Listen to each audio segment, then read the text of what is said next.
কৃষ্ণায় বাসুদেবায় হরয়ে পরমাত্মনে প্রণত ক্লেশনাশায় গোবিন্দায় নমো নমঃ।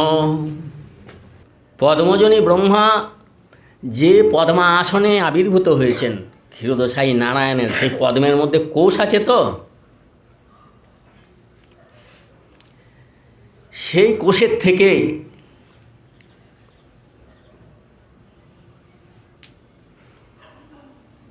ব্রহ্মাপুত্র কর্দম ঋষি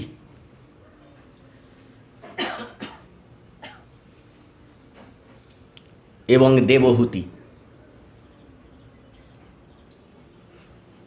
সেই পদ্মকোষ থেকে 9টা কন্যা জন্মগ্রহণ করেন 9 জন। এরা বৈকুণ্ঠপতি নারায়ণের অংশে জন্মগ্রহণ করেছেন, ওই জন্য ঘরের বৌমাকে বলা হয় লক্ষ্মী, ঘরের লক্ষ্মী। এটা এমনি অর্থ বিপর্যয় হতে হতে ওরকম এসে ঠেকেছে, কিন্তু সত্যি সত্যিই তাই। ঘরের লক্ষ্মী কেন বলা হয়? বৈকুণ্ঠেশ্বরী লক্ষ্মী 9 অংশে কর্দম ঋষির কন্যা রূপে আবির্ভূত হয়েছেন। এরাই হচ্ছে আদি মাতা।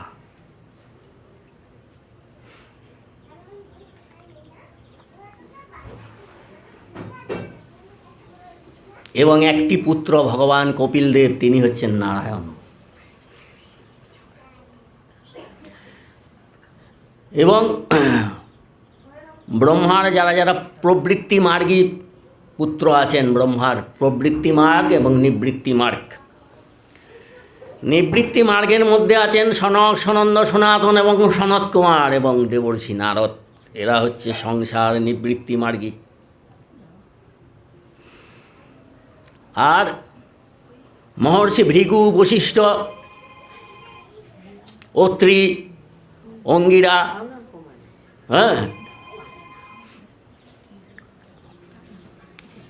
এরা হলেন সংসার প্রবৃত্তি মার্গী। এরাই এই বিশ্ব সংসারটাকে গৃহস্থ আশ্রম অঙ্গীকার করে প্রতিপালন করবে। সৃষ্টিকর্তা ব্রহ্মা তাদেরকে সেইভাবেই আদেশ করেছেন। এরা হলেন প্রবৃত্তি মার্গী।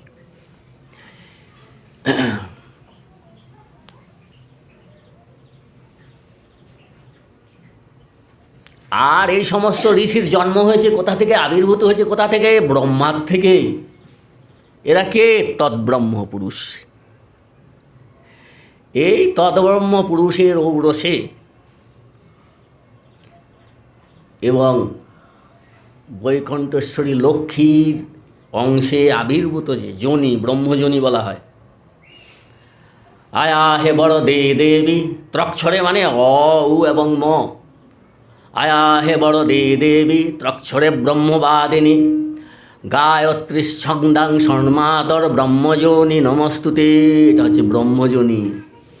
সেই ব্রহ্মযোনিতে যার জন্ম হয়েছে সে হলো ব্রাহ্মণ। তার মধ্যে সেই অনাদি অনন্ত শক্তির প্রবাহ আসবে, সবার মধ্যে আসবে না।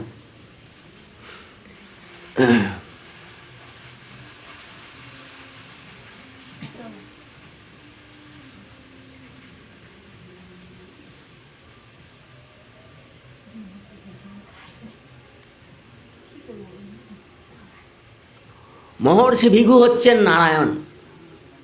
নারায়ণী মহর্ষির ভৃগু, নারায়ণী ভৃগুরূপ ধারণ করেছেন। এই জন্য নারায়ণী ভৃগুরূপে বেদকে প্রবর্তন করছেন, প্রকট করছেন।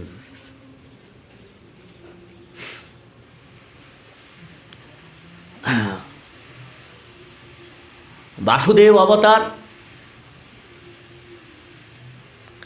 কৃষ্ণদ্বৈপায়ন বেদভ্যাস ঋষি। সে কে? বাসুদেব অবতার।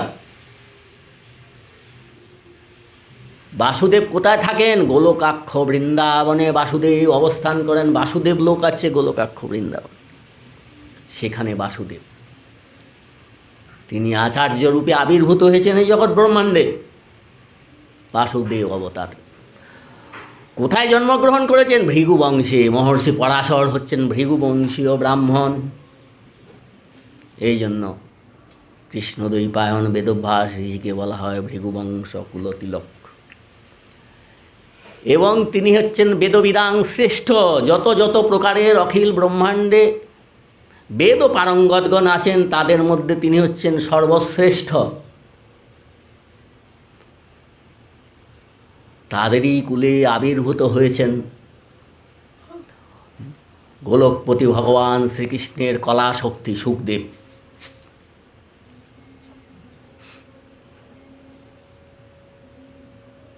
এটি হচ্ছে বেদ পরম্পরা।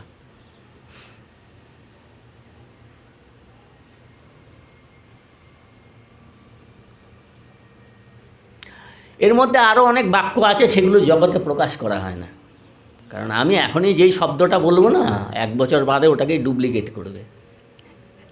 হ্যাঁ, ওই জন্য তো বলি না, আমি কি আগে জানতাম না নাকি? তো এখন বলছি কেন? এখন আমার নিত্যধামে যাওয়ার প্রায় সময় হয়ে এসছে। এখন জগৎকে শাস্ত্রের দ্বারায় শাসন করতে হবে, অনুশাসন করতে হবে। আরও বিদ্বান আছেন, আরও সাধু আছেন, আরও পণ্ডিত আছেন, কিন্তু সে এটা দিতে পারবে না। ওই ক্ষমতা তার নাই, শক্তি তার নাই, ওই ক্ষমতা তার নাই, ওই ক্ষমতা তার নাই, সেই জন্য দিতে পারবে না। সবাই সব কিছু দিতে পারবে না। এটা হচ্ছে শ্রী গুরুদেবের ব্রহ্মারূপ। ব্রহ্মারূপে মন্ত্র, আর বিষ্ণুরূপে হলো গ্রন্থ।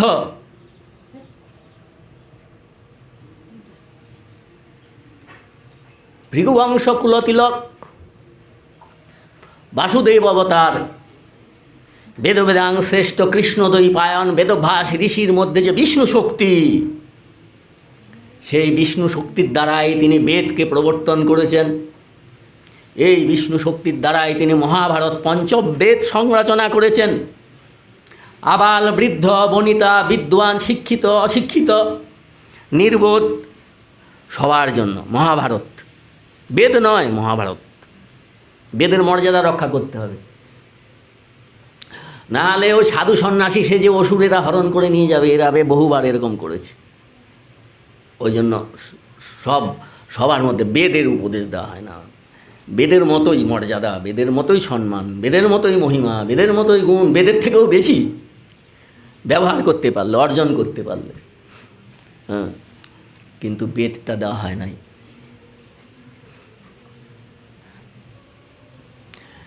এটা হচ্ছে কৃষ্ণদ্বৈপায়ন বেদভাস ঋষির বিষ্ণুরূপ। তিনি বিষ্ণুরূপে ঋক সাম যজুর অথর্ব বেদকে প্রকটন করেছেন, এবং উপবেদ রূপে যজুর্বেদ, উপবেদ রূপে উনি আয়ুর্বেদ, গান্ধর্ববেদ, স্থাপত্যবেদ এবং ধনুর্বেদকে, উপবেদকে প্রকাশ এবং প্রকট করেছেন। তারপর তিনি যুগে যুগে অষ্টাদশ মহাপুরাণকে প্রকট করেছেন, এবং অন্তিমে শ্রীমদ্ ভাগবত মহাপুরাণ তিনি প্রকাশ এবং প্রকট করেছেন। এবং তিনি কি করেছেন? ব্রহ্মসূত্র প্রকাশ এবং প্রকট করেছেন। এটা হচ্ছে কৃষ্ণদ্বৈপায়ন বেদভাস ঋষির বিষ্ণু স্বরূপ। এবারে ব্যাক ক্যালকুলেশন করে দেখতে হবে, এখানে মিথ্যার কোনো অবকাশ নাই। সত্যি সত্যি উনি বিষ্ণু কি না? সত্যিই তো উনি তো বাসুদেব, তো বিষ্ণু লোকেই থাকে। গোলকপতি ভগবান শ্রীকৃষ্ণের তিনি হচ্ছেন আত্মা। বাসুদেব ভগবান শ্রীকৃষ্ণের আত্মাটাই হচ্ছে বাসুদেব, তিনি বিষ্ণু। তাহলে এই শ্লোকের মধ্যে কৃষ্ণদ্বৈপায়ন বেদভাস ঋষির ব্রাহ্মণত্ব, কৃষ্ণদ্বৈপায়ন বেদভাস ঋষির বিষ্ণুত্ব এখানে প্রতিষ্ঠিত হলো, প্রমাণিত হলো। গুরুদেব মহেশ্বর, গুরু সাক্ষাৎ পরম ব্রহ্ম, তস্মৈ শ্রী গুরুবে নমঃ। গুরু হচ্ছে মহেশ্বর,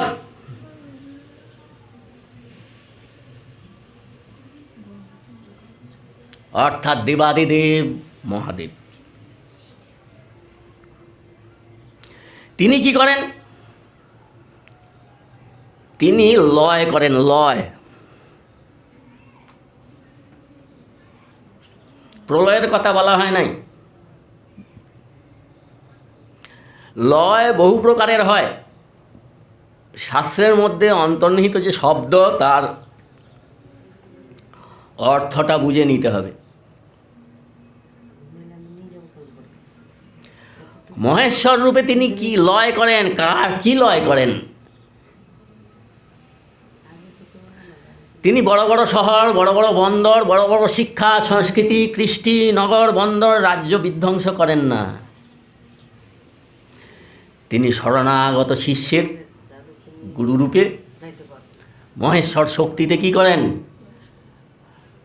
দেহধারী জীবের মধ্যে বিভিন্ন প্রকারের বিকার আছে, শিষ্যের মধ্যে মনের বিকার আছে। তিনি উপদেশ দ্বারায় তার মনের বিকারকে বিদূরিত করেন।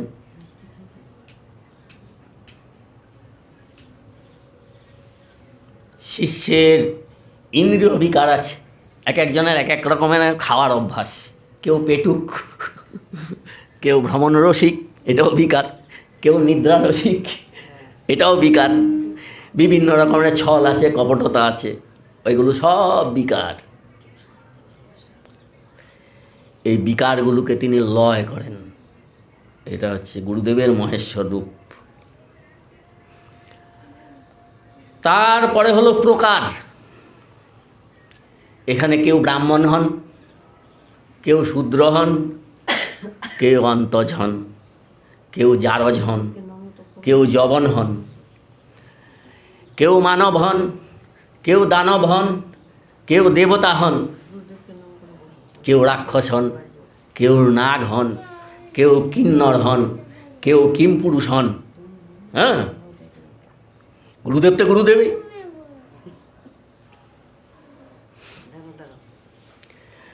তো এখানে শরণাগত শিষ্যের একমাত্র উদ্দেশ্য হচ্ছে ভগবত তত্ত্বজ্ঞান লাভ, আত্মতত্ত্বজ্ঞান লাভ এবং ব্রহ্মতত্ত্বজ্ঞান লাভ।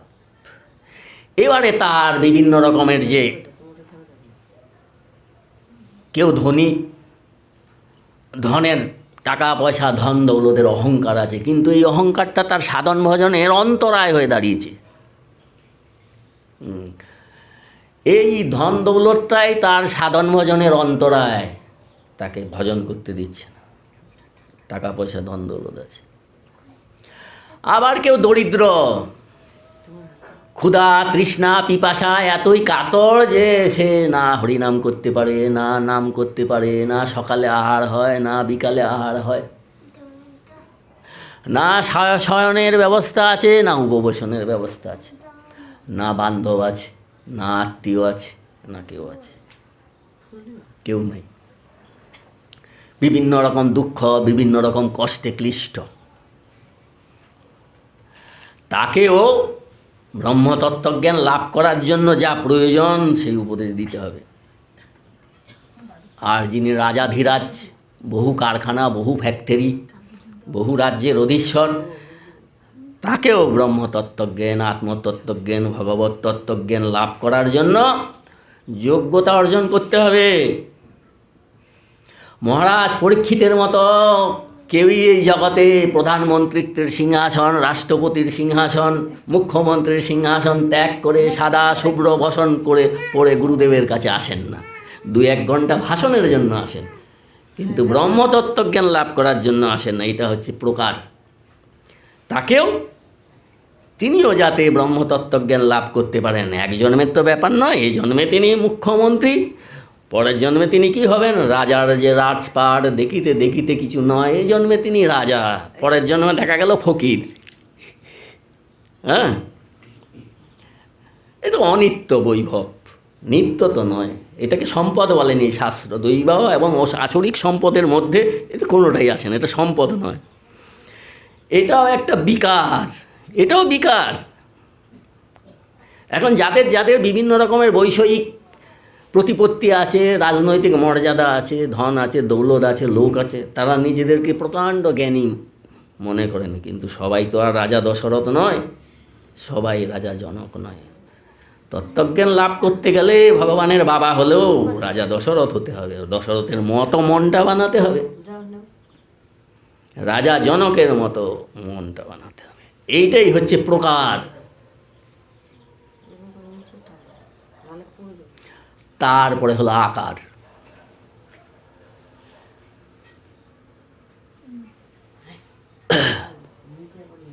আকার শব্দের অর্থ হলো মানবক, অর্থাৎ ব্রহ্মবিদ্যা লাভ করার আর্তি যার মধ্যে আছে তাকে বলে বিদ্যার্থী। এখানে স্কুল কলেজের এডুকেশন নয়, বিদ্যার্থী। ব্রহ্মবিদ্যার আর্তি জানাতে হবে আচার্য গুরুর কাছে, আর্তি জানাতে হবে। আত্মতত্ত্বজ্ঞান লাভ করার আর্তি জানাতে হবে, ভগবত ভক্তি লাভ করার আর্তি জানাতে হবে। তাকে মানবকের মতো, মানবক মানে ব্রহ্মচারীর মতো আচরণ করতে হবে আশ্রম ধর্ম অনুসারে। যেমন যেমনভাবে শয়ন উপবেশন আহার বিহার করলে হবে না। এখানে আকার শব্দের অর্থ হলো তাকে ব্রহ্মচারী হতে হবে, তাকে সন্ন্যাসী হতে হবে, তাকে বানপ্রস্থী হতে হবে, এবং তাকে সৎ গৃহস্থ হতে হবে। অসৎ গৃহস্থ এবং সৎ গৃহস্থ দুই প্রকারের আছে, তাকে সৎ গৃহস্থ হতে হবে। হ্যাঁ, এইভাবে গুরুদেবের কাছে আসলে পরে গুরুদেব তাকে, তার যে আকারটা, তার আকারটাকে আমাকে ভজনের উপযুক্ত করতে হবে। হ্যাঁ, আকারটাকে নিয়ে আসতে হবে। যে আকারে আসলে কেউ বড় হয়, কেউ ছোট হয়, কেউ বিরাট প্রভাবশালী হয়, হ্যাঁ, কেউ হতদরিদ্র হয়, এরকম বিভিন্ন রকমের। তারপর হলো ব্যবহার, পারমার্থিক জগতের যে আচার, পারমার্থিক জগতের যে ব্যবহার, পারমার্থিক জগতের যে মর্যাদা, সেই মর্যাদা অনুরূপ আচার ব্যবহার শিখতে হবে, অভ্যাস করতে হবে। এটাও কে করেন? শ্রী গুরুদেব করেন। এটাই গুরুদেবের মহেশ্বর রূপ। আর হলো সংস্কার, যার যেমন আশ্রম তদ অনুরূপ তাকে সংস্কার করা হয়। গৃহস্থকে গৃহস্থের মতো সংস্কার করা হয়, ব্রহ্মচারীকে ব্রহ্মচারীর মতো সংস্কার করা হয়, বানপ্রস্থকে বানপ্রস্থ আশ্রমের উপযুক্ত উপদেশ দেওয়া হয়, এবং সন্ন্যাসীকে সন্ন্যাস আশ্রমের উপযুক্ত উপদেশ দেওয়া হয়। এটা হচ্ছে শ্রী গুরুদেবের মহেশ্বর রূপ। গুরুদেব মোটেই নগর বন্দর শহর রাজপাটগুলো মহেশ্বর মোটেই বিধ্বংস করেন না। এখানে ব্রহ্মা রূপে সৃষ্টি করেন, বিষ্ণু রূপে পালন করেন, এবং মহেশ্বর রূপে জগতের যে বিকার, জগতের বিকারকে, তার থেকেই বিকারের উৎপত্তি, আর তিনি ওটা লয় করেন। যাই হোক, শ্রীমন মহাপ্রভুর কৃপা হলে পরবর্তীকালে আবার আমরা গুরুতত্ত্ব আস্বাদন করার সৌভাগ্য লাভ করব। এবছরের মতো এখানে বিশ্রাম দিলাম।